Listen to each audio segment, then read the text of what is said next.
یا ایھا الذین آمنوا لا ترفعوا اصواتکم فوق صوت النبی، آواز تک نہ اٹھاؤ، ولا تجہروا لہ بالقول کجہر بعضکم لبعض، اور نہ اونچی آواز سے پکارو جیسے ایک دوسرے کو پکارتے ہو، ان تحبط اعمالکم وانتم لا تشعرون، کہیں تمہاری نیکیاں ضائع نہ ہو جائیں تمہیں پتہ بھی نہ چلے۔ شریعت میں دو جرم ایسے ہیں کہ پتہ چلے یا نہ چلے نیکیاں حبط ہو جائے گی، ضائع ہو جائے گی۔ ایک ارتداد، انحراف عن الایمان والعیاذ باللہ، کفرا بعد ما آمنا، ایمان لانے کے بعد پھر کفر کرنا۔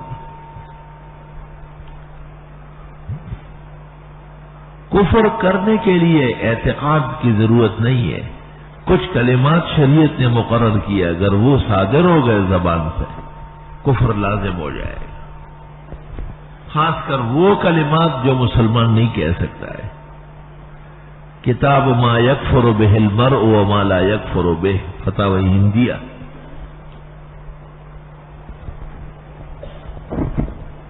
اس لیے فقہاء نے لکھا ہے لو سجد صنما استہزاء کفر، اگر کسی نے بت کے آگے سر رکھا ہنسی مذاق کے طور پہ تب بھی کافر ہو گئے۔ یہ فعل کفار کا ہے، یہ کوئی آسان کام ہے کہ آپ ہنسی مذاق کرتے ہوئے ہندو بن گئے۔ فقہاء نے لکھا ہے کہ محلل اب تعبیدی، اسے محرم سمجھنا، یہ بھی کلمہ کفر ہے۔ اور ایسی بہت ساری چیزیں کہ جس سے ایمان سلب ہو جاتا ہے اور آدمی کو پتہ نہیں چلتا۔ اولئک الذین حبطت اعمالهم فی الدنیا والآخرہ۔ اور دوسری بے ادبی ہے، سوء ادب، بے احترامی، اس سے بھی اعمال ضائع ہو جاتے ہیں۔ ان تحبط اعمالکم وانتم لا تشعرون۔ اب دیکھیں خطاب ہے یا ایھا الذین آمنوا سے دونوں آیتوں میں، صحابہ کرام کو مخصوص خطاب ہے، ایمان والوں کو خطاب ہے، کفر والے اس میں شامل نہیں ہے۔ کفار سے نہیں کہا جاتا ہے کہ تم ادب بجا لاؤ، انہوں نے کیا ادب کرنا ہے، وہ تو نبی مانتے نہیں، آداب تو اپنے لوگ کرتے ہیں۔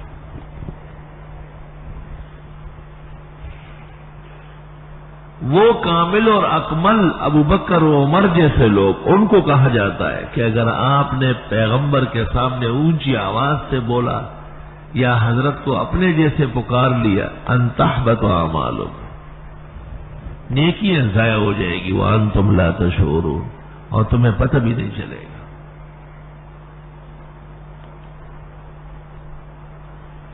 نیکیاں کس طرح ضائع ہوتی ہیں؟ اہل سنت کے نزدیک معصیت سبب نہیں ہے ضیاء اعمال کا۔ اشکال معروف، اصل بحث تو انشاءاللہ جب سورہ حجرات بحث میں آئے گی اس وقت ہوگی، صرف ایک اشارہ کرتا ہوں۔ اس کی صورت یہ ہوتی ہے کہ کسی بے احترامی اور بے ادبی کے بعد آدمی سے مسلسل گناہ ہوتے ہیں، مسلسل گناہ، تو وہ جو تھوڑی سی نیکی کر چکا ہے اس کی حیثیت ختم ہو جاتی ہے۔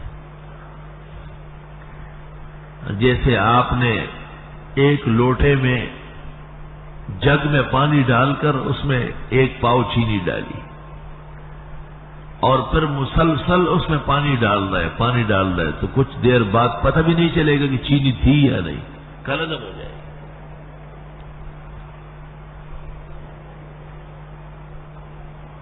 اور ادب و احترام کرنے کی وجہ سے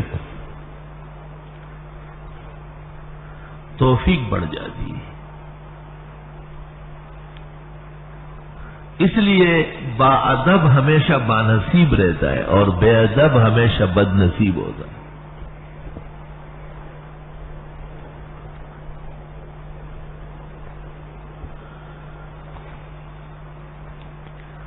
آداب کے لیے تو کہا گیا ہے کہ بغیر خیال کے بھی بے ادبی ہو جائے، اسی آیت سے پتہ چلا تو نقصان ہو جاتا ہے۔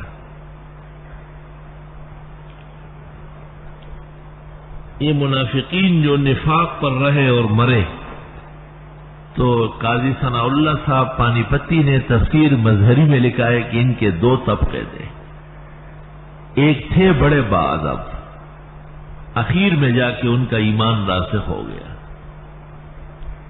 خود ابو سفیان کے بارے میں آیا ہے ثم حسن اسلام، ابن عباس کہتے ہیں آخر کار ان کا ایمان بالکل ٹھیک ہو گیا۔ اور جو بے ادب رہے ہیں وہ اسی طرح ہی مرے ہیں۔ اللہ،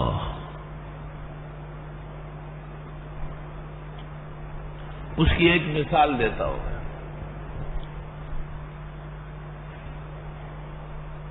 بخاری میں ہے کہ ایک خاتون نے بلی باندھ رکھی تھی، نہ تو اسے چھوڑتی تھی کہ اپنے لیے خوراک تلاش کرے، اور نہ اس کو کچھ کھلاتی پلاتی تھی، حتی ماتت جوعان، یہاں تک کہ بھوکی پیاسی مر گئی۔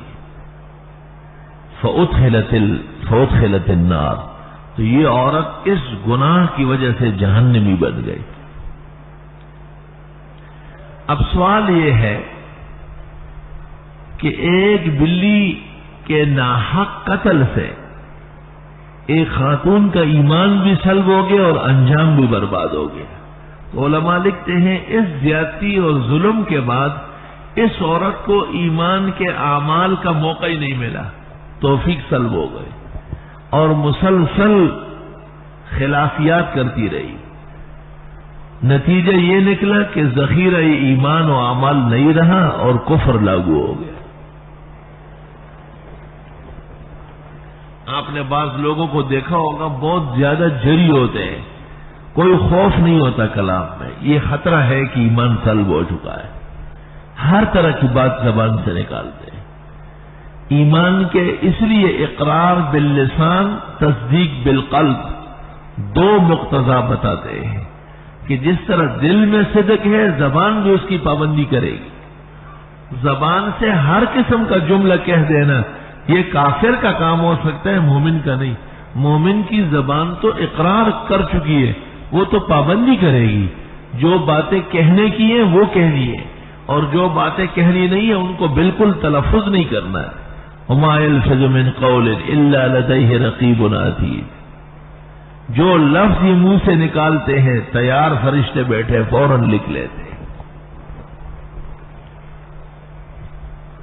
دوسری طرف ایک مومسہ، ایک گناہگار عورت جس کے اعمال اور نیکیاں نہیں تھی، راستے سے گزر رہی تھی اور اس نے دیکھا کہ ایک کنویں کے کنارے پر کتا پیاسا بیٹھا ہوا ہے زبان نکال کر، اور وہ جو تری ہے پانی کا گیلا پن ہے اس کو زبان سے چاٹ رہا ہے۔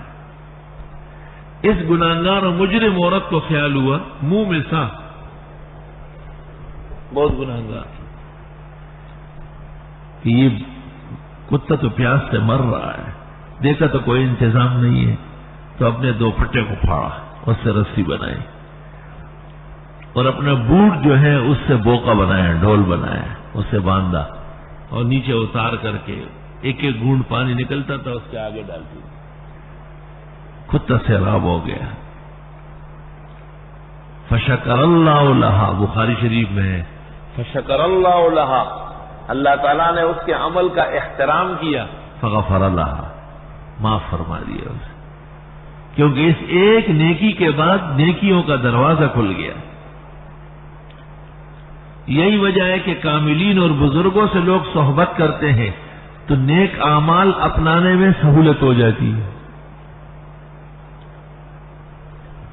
اور بدان زمانہ بد چلن بد کردار لوگوں سے دور رہنے میں عافیت رہتی ہے، بخلاف ان کی مجلس اور صحبت کے نیکیاں سلب ہونا شروع ہو جاتی ہے، تلف ہونا شروع ہو جاتی ہے، اور خیر کی طرف توجہ ختم ہو جاتی ہے، انجام خطرے میں پڑ جاتا ہے۔